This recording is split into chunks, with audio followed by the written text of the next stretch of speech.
اب وہ ان کا جو اکلوتا بیٹا تھا اس نے کہا چلو میں بچڑا تھا کوئی نہیں، چلو کچھ آ دے گھنٹا رہنے ہیں۔ اب وہ جناب انہوں نے پروفیسر صاحب کو لیا اور وہ آستانے پہ پہنچ گئے اور اب دعا شروع ہوئی۔ اب وہ مولوی صاحب نے پیر صاحب نے دعا کروائی، الہ العالمین پروفیسر صاحب کو صحت کاملہ عاجلہ مستمرہ عطا فرما۔ اب وہ اس کا بیٹا کہتا ہے کہ یہاں جس کی کینسر آخری سٹیج پہ ہے، جس کی شوگر اس سٹیج پہ آئی ہوئی ہے، جس کے پیٹ میں پانی پڑ چکا ہے، جس کا برین آلموسٹ ڈیڈ ہو چکا ہے، وہ یہ صحت کاملہ عاجلہ مستمرہ اس کے لیے کیا کرے گی؟ بھئی دعا یہ مانگو اس کے لیے کہ اللہ پاک اس کی مشکلات کو آسان کرتے ہوئے اس کی موت میں آسانی فرما۔ یہ ہے وہ حقیقت پسندی جس کا ہمیں ادراک ہونا چاہیے اس سوسائٹی کے اندر۔ جب ہم لوگوں کو جیلی ہوپ میں لے جاتے ہیں، وہ جیلی ہوپ جب ان کی ٹوٹتی ہے وہ انتہائی کام خراب کرتے ہیں۔ آپ لوگوں کو سچ بتائیں، لوگوں کو سچ دکھائیں، لوگوں کو سچ کی طرف لے کے چلیں۔ مگر مایوسی تو گناہ ہے۔ میں مایوسی کی تو بات ہی نہیں کر رہا، میں اس سچائی کی بات کر رہا ہوں جو لوگوں کو اصل میں بتانے کی ضرورت ہے۔ اور ہم مایوسی کی آڑ میں سچائی کی لیبا بوتی کر کے جان چھڑوا لیتے ہیں۔ اچھا یہ خوشخبری بھی ہے، خوشخبری ہے، خوشخبری کی خبر آ گئی ہے، بڑی خوشی کی خبر ہے کہ پیپلز پارٹی وفاقی حکومت میں شمولیت پر مان گئی اور 8 وزارتوں کی پیشکش بھی انہیں ہو گئی ہے۔ 2 وزارتیں سندھ، 2 بلوچستان، 4 وزارتیں پنجاب سے تعلق رکھنے والے پارٹی رہنماؤں کو دی جائے گی۔ صدر پاکستان ان کا، گورنر ان کے، جی سینٹ کا چیئرمین ان کا، جی قومی اسمبلی کا ڈپٹی اسپیکر ان کا، ڈپٹی اسپیکر ان کا، اسپیکر تو مسلم لیگ کا ہے، نہیں deputy speaker Pakistan people party کا ہے ان کا۔ اچھا باقی بچ گئے تھے 8 وزارتیں، وہ بھی دے گئے۔ کون سا مضبوط حکومت کے لیے اتنی تو قربانی دینی پڑے گی؟ کون سے مضبوط؟ یہی مخلوط حکومت نہیں تھی سابقہ؟ مضبوط اور مخلوط حکومت نہیں، یہ سابقہ مخلوط حکومت یہی نہیں تھی۔ لتائے جائیں گے پیچھے 16 ماہ میں جو انہوں نے لتائے دیے ہیں وہی دیں گے۔ کون سا بڑا تیر مارنے کے لیے ان کے پاس پروگرام موجود ہے؟ اس وقت وزیر خارجہ نہیں تھے جناب، chairman Pakistan people party Bilawal Bhutto Zardari. یہ ایک اور خوشخبری ہے آپ کے لیے، آپ دیکھیں کچھ تو اچھا نکالے نا۔ یہ جناب بجٹ میں سرکاری ملازمین کی تنخواہوں میں 12% تک اضافہ مطلب ہے۔ میں اپنے اگلے مہمان جو آنے والے ہیں ہمارے پروگرام میں افضل صفی صاحب، یہ ان کے لیے خبر ہے، یہ ان کو فائدہ ہوگا، ان کی تنخواہوں میں اور مراد میں۔ یہ خوشخبری ان کے لیے ہے، ان کے لیے، آپ کے میرے لیے اور عوام الناس کے لیے، عام الناس کے لیے اس میں کوئی خوشخبری نہیں ہے۔ اس میں باہر یہ خوشخبری تو ضرور ہے کہ اگر ہمارے کسان سے گندم کا جو بحران یا گندم کے حوالے سے اس کی جو گردن کاٹی جا رہی ہے، اگر اس کی گردن پہ جو رکھا ہوا پاؤں ہے وہ اٹھا لیا جائے، اس کی گندم خرید کر لی جائے، تو اس کا الٹیمیٹلی آپ کا اس کا فائدہ صرف کسان کو نہیں ہوگا، ہماری مارکیٹ کو ہوگا، ہمارے تاجر کو ہوگا، ہمارے صنعت کار کو ہوگا، ہماری قومی آمدن کو ہوگا۔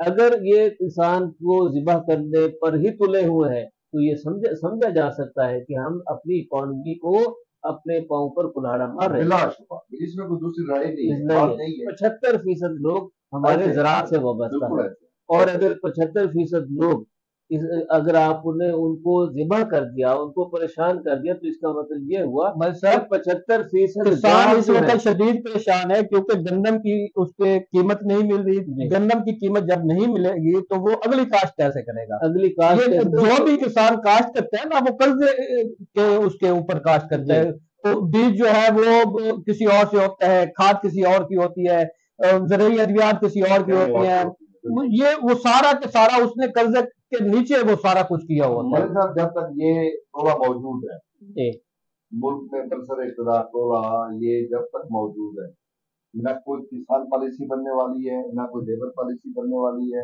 نہ کوئی تجارت کی پالیسی بننے والی ہے، نہ کوئی معاشی پالیسی بننے والی ہے، نہ قرض اتارنے والی کی پالیسی بننے والی ہے۔ یہ انٹرم پیریڈ کے لیے آتے ہیں، ان کو لایا جاتا ہے، یہ آتے ہیں، یہ کچھ پالیسیز جو انٹرنیشنل مافیا ان کو تھماتا ہے، یہ اسی پہ عمل درآمد کر کے آگے بڑھ جاتے ہیں، جی جتنا کر سکتے ہیں کر لیتے ہیں، باقی پھر نئے لوگوں کی تیاری شروع ہو جاتی ہے۔ 75 سال سے اس ملک میں یہی کھیل کھیلا جا رہا ہے اچھا جناب، اور یہی ختم ہوگا۔ وفاقی وزیر پیٹرولیم اور فوکل پرسن نے کہا ہے مصدق ملک صاحب، وہ فرماتے ہیں کہ ہمیں سعودی عرب سے مدد نہیں ترقی چاہیے۔ ترقی ہم نے اپنی کرنی ہے، ان کی کرنی ہے، انہوں نے آ کے ترقی کرنی ہے، پہلے آتے نہیں ہے ہمارے یہاں شہزادے ترقی کے لیے۔ سعودی عرب سے ہمیں کیا ترقی، وہ خود کون سا ترقی یافتہ ملک ہے؟ پہلے تو ہمیں یہ بتائیں نا، سعودی عرب نے کیا دنیا کی بہت بڑی اکانومی ہے؟ مسلمانوں کے لیے ایک حجاز کی وجہ سے، مسلمانوں کے حوالے سے، حج اور اس حوالے سے اس کا ایک رول بنتا ہے۔ اس کے علاوہ سعودی عرب کا مجھے عالمی اس میں رول تو بڑا ہے، کیا ہے؟ آئل انڈسٹری ہے، وہ ان کو چلانے والے وہ نہیں ہے۔ آئل انڈسٹری جتنی بھی ہے وہ کیپچر کسی اور نے کی ہوئی ہے، ان کا ذریعہ آمدن تو بڑا آئل ہے۔ ہاں جی، اس کے علاوہ ان کی کیا ایجاد، کون سی ان کی بڑی ایجادات ہے؟ سوئی تک وہ بنا نہیں سکتے، یعنی وہ اللہ تعالیٰ کا کرم یہ ہوا کہ تیل نکل آیا۔ وہ فرماتے ہیں کہ 30 کمپنیوں کا وفد آج پاکستان یہ آئے پہنچ گا، گیا ہے۔ ہمارے نوجوان جلد نوکریاں دینے والے بن جائیں گے۔ نوکریاں لینے والے دینے والے، یہ خبر اللہ کرے، اللہ کرے دنیا ایسا نے ہونے کا خبر ہے۔ کمپنیاں ان کی آ رہی ہیں، نوکریاں ہم دیں گے۔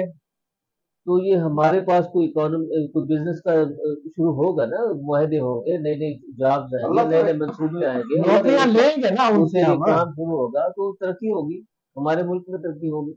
لیکن اپنا کچھ نہیں بنانا، جی ان کی کمپنیوں میں ملازم پہ حاصل کر کے ترقی کی راہ پہ ہم گامزن ہوں گے، اپنا کچھ نہیں کرنا۔ اچھا جناب، پی ٹی اے کی 5 لاکھ نان فائلرز کی سمز بند کرنے سے معذرت۔ ہاں جی، یہ ہمارے جو ٹیکس نیٹ ہے نا جی، جی یہ ہمارے ایف بی آر نے کہا ہے کہ بھئی جو ٹیکس نیٹ میں نہیں ہمیں آ رہے جی تو ان کی سمیں جو ہے نا وہ ہم بند کریں۔ ہاں جی اچھا، پھر انہوں نے پی ٹی اے کو کہا کہ یہ ہمارا پروجیکٹ ہے، اس میں آپ معاون ہوں، کیونکہ وہ پی ٹی اے کے کنٹرول میں ہے سمیں بند کرنا۔ جی تو پی ٹی اے نے جب یہ دیکھا تو انہوں نے انکار کر دیا۔ یہ ہمارے ملک کی پالیسیاں ہیں جو بار بار ہم بات کرتے ہیں نا کہ بھی ہمارے ملک کے جو منصوبہ ساز ہے نا، اس ملک کو برباد کرنے والے اصل وہ ہے، باقی کوئی نہیں ہے، آپ میں نہیں ہے۔ ان پڑھ بندے نے نہیں، پڑھے لکھے نے برباد کیا۔ اصل بربادی کے موجب ہمارے منصوبہ ساز ہے، اور جو جن کے پاس منصوبے اختیار بناتے ہیں۔ اچھا، جو منصوبے بنا کے ہماری جو سیاسی عمادین ہیں جو حکومت میں آ جاتے ہیں، وزیر اعظم کی شکل میں، صدر پاکستان کی شکل میں، سینٹ کے چیئرمین کی شکل میں، وزراء کی شکل میں، وہ منصوبے ان کے چل رہے ہوتے ہیں، اچھا، نہ کہ ان کے چل رہے ہوتے ہیں۔ وزیر اعظم وزیر اعلیٰ پنجاب صاحبہ نے، مریم نواز صاحبہ نے کہا ہے کہ 2 لاکھ مریضوں کو گھر کی دہلیز پر مفت ادویات پہنچائیں گے۔ ہیپاٹائٹس، ٹی بی اور دل کے امراض میں مبتلا مریضوں کو 2 ماہ کی ادویات دی جائے گی۔ تو وزیر اعلیٰ ادویات لے کر مریضوں کے گھر پہنچ گئیں۔ ویسے یہ ٹوپی ڈرامہ ہے، ٹوپی ڈرامہ ایسا ہے کہ آپ کو پتہ ہے ٹی بی کا جو مرض ہے جی وہ ایک پروجیکٹ کے تحت اس کا علاج چل رہا ہے، وہ آلریڈی چل رہا ہے، لوگوں کے گھروں میں ادویات آ رہی ہیں۔ یہ نہیں ہے کہ وہ لوگ ادویات ٹی بی کے لیے لے کے اچھا ہمارے پھر کینسر کا ہے، اس کا ہیپاٹائٹس کا ہے، وہ بھی پروجیکٹ کے تحت چل رہا ہے۔ تو اس پروگرام کا وقت ہمارے نزدیک ہو گیا۔ ایک اور خبر ہے ایجوکیشن سے ریلیٹڈ ہے اور بڑی اہم خبر ہے۔ سی ایس ایس کا نتائج کا اعلان کر دیا گیا ہے، صرف 2.96% امیدواروں نے کامیابی حاصل کی اور 13,008 امیدواروں نے حصہ لیا۔ تحریری طور پر 401، وائوے کے بعد 386 امیدوار کامیاب ہوئے۔ 210 امیدواروں کو گریڈ 17 میں تعینات کیا جائے گا، 126 مرد، 84 خواتین۔ پوزیشن 5ویں اور 7ویں پوزیشن حاصل کرنے والوں کا نتیجہ طبعی بنیادوں پر مؤخر۔ جی، 2.96% لوگ کامیاب ہوئے۔ یہ ایک ہمارے ایجوکیشن کے معیار کی طرف بھی نشاندہی ہے۔ ایجوکیشن کے معیار اپنی جگہ پہ ملک صاحب، 13,008 امیدواروں نے سی ایس ایس میں حصہ لیا، 2.96% امیدوار کامیاب ہوئے۔ یہ اس پہ ذرا اس میں ملک صاحب میں تو یہ کہوں گا کہ ہمارا جو تعلیمی نظام ہے نا وہ رٹے پر چل رہا ہے۔ اب یہ دیکھیں نا، کوئی انوویشن نہیں ہے ہمارے تعلیمی نظام میں۔ اب بچے کو جو معاشرتی علوم میں نے پڑھا تھا، جی جو انگریزی کی کتاب میں نے اپنے دور میں پڑھی تھی، آج بچہ وہی پڑھ رہا ہے، اس میں کوئی تبدیلی نہیں ہے. اچھا اب تو کتابوں مزاجی کا بھی کسی چیز کا نام ہے. ہمیں یہ ہماری مستقل نہیں صاحب، مزاجی ہے. یہ آپ بات نہیں فرما رہے، مستقل مزاجی اچھا کا کسی چیز کا دیکھیں نام نا، ہے. تعلیم آپ میں شکیل پیدا کرتی ہے، اصل بات جو تعلیم کی ہے جی. ہمارے بچوں میں شکیل نہیں ہے. ہمارے بچوں کو یہ نہیں پتا کہ بھی وہ بچہ ہوتا ہے جو اس کا چیپٹر ہے نا وہی کرتا ہے، یہ نہیں ہے کہ بھی اس میں کوئی جو ہے نا ریسرچ کا پہلو ہو یا وہ. بھائی جان، آپ محکمہ صحت کی کارکردگی پر سوال اٹھائیں گے تو پہلا سوال یہ ہوگا کہ ان کو بجٹ کتنا ملتا ہے، ٹوٹل بجٹ جی کتنا پرسنٹ ان کو ملتا ہے. پھر آپ ان سے جو توقع کر رہے ہیں بہتری کی، وہ اس بجٹ کے حساب سے کر لیں. محکمہ تعلیم کو جو بجٹ ملتا ہے وہ ٹوٹل بجٹ دیکھ لیں تو فارم میں کتنا جاتا ہے اور بچوں کی ڈیولپمنٹ پہ کتنا بجٹ آپ کے پاس پہنچتا ہے، جی وہ بجٹ نکال لیں اور پھر آپ تعلیم کے معیار کی بات کریں. بات یہ ہے ملک صاحب کہ ہمارے ملک کے سیاستدانوں کے یا مقتدروں کا یہ حتمی فیصلہ ہے کہ عوام الناس کی علمی استعداد کو بہتر کرنا ان کی ترجیحات میں کبھی شامل نہیں رہا ہے. کیوں؟ اگر آپ نے بچوں کو اعلیٰ تعلیم یافتہ ذہن بنا دیا تو وہ پھر یہ سوچیں گے کہ یہ مسئلہ کیوں ہے اور اس کا حل کیا ہے سوال اور کریں اس گے. کا سبب کیا تھا، یہ خراب کیوں ہوا. وہ جب لاجیکل سوچنا شروع کریں گے نا، اس لیے ہم نے لاجیکل سوچنے کی بجائے ہم نے ان کو رکھا ہوا ہے کرائمنگ پہ، رٹے پہ، تاکہ نہ ان کے اندر کوئی تعمیراتی کریٹیوٹی آئے اور نہ وہ یہ سوال کرنے کے قابل ہوں. اور اگر ہم نے ان کو بجٹ وافر دے دیا تو یہ پھر ان کی بہتر تربیت بھی ہونا شروع ہو جائے گی. ایک بات میں کروں گا، ہمارا جو تعلیمی نظام ہے نا یہ دو قسمی نظام ہے. ایک تعلیمی نظام آپ کے لیے، میرے لیے، ہمارے بچوں کے لیے. ایک تعلیمی نظام جو ہے ہمارے جو اقتدار والے لوگ ہیں، جو ایلیٹ کلاس جو ہے، یہ ایک نظام ان کے لیے ہے. یہ بچے ہمارے جو جب سی ایس ایس کے ایگزام میں جاتے ہیں یا کسی بھی مقابلے کے امتحان میں جاتے ہیں وہ فیل اس لیے ہو جاتے ہیں کیونکہ وہ ٹاپر جو ہے نا ان کے، وہ ایلیٹ کلاس کے بچے آلریڈی موجود ہوتے ہیں جو جن کے اوپر جو ہے نا ان کی. 96% میں بھی دیکھنا پڑے گا کہ بھی آرٹ اسکول سے کتنے ہیں. ہاں جی، اور ایچ ایس ایل کے کتنے. ہاں جی یہ بھی دیکھنا پڑے گا. بالکل. بہت شکریہ عنایت اللہ کاشف صاحب، ہمارے پروگرام کا وقت ختم ہوا ہے. بہت شکریہ عبدالرحمان فیضی صاحب. فرینڈز، کوئی آپ بات کرنا چاہیں گے؟ میں صرف آپ سے یہ ریکویسٹ کرنا چاہتا ہوں کہ آنے والے پروگرام کا تعارف جی آپ کرواتے چلیں. میں معافی چاہتا ہوں. پروگرام کے ذریعے ویلکم جو ہے وہ ہو جائے. جی میں معافی چاہتا ہوں. جی فرینڈز، لیا ٹی وی کے ایچ ڈی کے اس وقت پروگرام کے بعد ہمارے لیا کے اور بلکہ جنوبی پنجاب کے معروف شاعر محمد افضل صفی صاحب، آپ پروفیسر ہیں اور گورنمنٹ کالج کرول سن میں تدریسی فرائض سر انجام دے رہے ہیں. لیا کے معروف شاعر ہیں، معروف ادیب ہیں. وہ پروگرام میں بطور مہمان شریک ہوں گے اور ان کے میزبانی کے فرائض سر انجام دیں گے محمد لطیف قمر صاحب. معزز دونوں شخصیات کو پروگرام لیا ٹی وی ایچ ڈی کے ادبی پروگرام میں ہم ویلکم کرتے ہیں اور پروگرام زبردست ہے. دونوں نوجوان شاعر بھی، میزبان بھی اور مہمان بھی اپنے فن اور اپنی صلاحیتوں کا بھرپور مظاہرہ کریں گے، اپنی علمی استدعا سے آپ کو آگاہ کریں گے، استدعا اور استفادے کا موقع دیں گے اور اپنے علمی، فنی اور شعری سفر کا جو حوالہ ہے وہ کہاں سے شروع ہوا اور کہاں تک پہنچا اس سے بھی آپ کو آگاہ فرمائیں گے. پروگرام بہت دلچسپ ہوگا اور یقینی طور پر ادب شناس حلقوں کے لیے ایک ہی پروگرام یہ تحفہ ہے. پروگرام ادبی رنگ میں آپ ضرور شرکت فرمائیے گا. ایک مرتبہ پھر میں عرض کر دیتا ہوں کہ پروگرام کے میزبان ہیں لطیف قمر صاحب اور آج کے مہمان ہیں پروفیسر محمد افضل صفی صاحب. عبدالرحمان فیضی صاحب بہت شکریہ آپ کا. عنایت اللہ کاشف صاحب بہت شکریہ آپ کا. فرینڈز، آپ کا بھی بہت شکریہ کہ آپ نے پروگرام میں شرکت کی. یہ پروگرام لیا ٹی وی ایچ ڈی کی نشریات کے سلسلے میں آپ تک پہنچ پا رہا تھا. پروگرام کا وقت ختم ہوا. اپنے میزبان وقور الہی اور ٹیکنیکل معاون ریان فیضی کو اجازت دیجیے اس خواہش اور اس دعا کے ساتھ کہ آپ جہاں بھی ہو